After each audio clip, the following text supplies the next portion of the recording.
Shalom.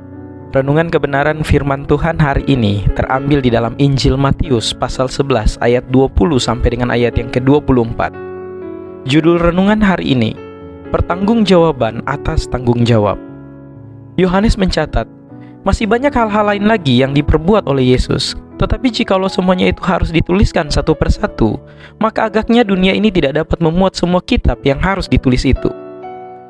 Kita tidak tahu mujizat apa yang Yesus lakukan di Korazim, Betsaida, dan Kapernaum.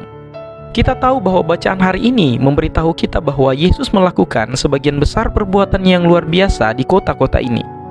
Meskipun demikian, kita membaca bahwa orang-orang di kota-kota ini menolak untuk bertobat. Mereka diberi wahyu Allah melalui putranya, Yesus, dan tetap saja mereka mengabaikan kebenaran di depan mata mereka. Yesus membandingkan orang-orang yang menolak Dia dengan orang-orang di kota Tirus, Sidon, dan Sodom yang terkenal jahat. Dalam perbandingan Yesus, kota-kota tua yang jahat ini bernasib lebih baik.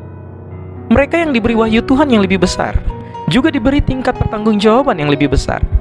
Di akhir dunia ini, kita semua harus memberikan penjelasan tentang kehidupan kita. Ini adalah penghakiman yang kita semua hadapi. Syukurlah, Tuhan adalah hakim yang adil. Dia tidak mengukur kita dengan tongkat pengukur yang tidak adil. Kita tidak bertanggung jawab atas apa yang dilakukan oleh tetangga kita. Kita akan dinilai dari apa yang telah kita perbuat. Inilah sebabnya mengapa Yesus mengatakan, "Tetapi aku berkata kepadamu, pada hari penghakiman, tanggungan negeri Sodom akan lebih ringan daripada tanggunganmu." Ayat yang ke-24. Orang Sodom akan mempertanggungjawabkan dosa yang telah mereka lakukan semasa hidupnya. Namun penduduk kota yang menolak Kristus akan lebih menderita. Seperti yang dijelaskan oleh William Barclay, kota-kota ini tidak menyerang Yesus Kristus. Mereka tidak mengusirnya dari pintu gerbang mereka. Mereka tidak berusaha untuk menyalibkannya. Mereka mengabaikannya begitu saja. Pengabaian dapat membunuh lebih banyak daripada penganiayaan. Biarlah itu menjadi peringatan bagi kita semua. Kita yang telah melihat hal-hal baik dari Allah dan tidak menanggapinya akan dihakimi lebih jahat daripada mereka yang bersuka cita dalam dosa, Sodom dan Gomora. Renungkanlah hal ini. Kita masing-masing yang telah mendengar Injil harus memberitahu Allah apa yang telah kita lakukan dengan Injil itu. Semakin besar panggilan kita, semakin besar tanggung jawab kita untuk berjalan dengan iman.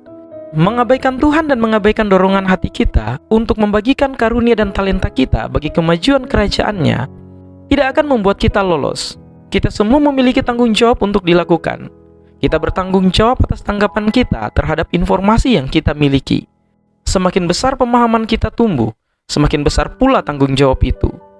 Orang yang mengetahui kebaikan yang harus mereka lakukan, tetapi menolak melakukannya, telah melakukan dosa besar.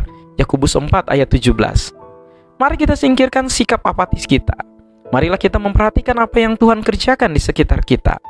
Mengabaikan panggilannya sama seriusnya dengan menyangkal Dia. Kiranya Tuhan Yesus memberkati kita semua.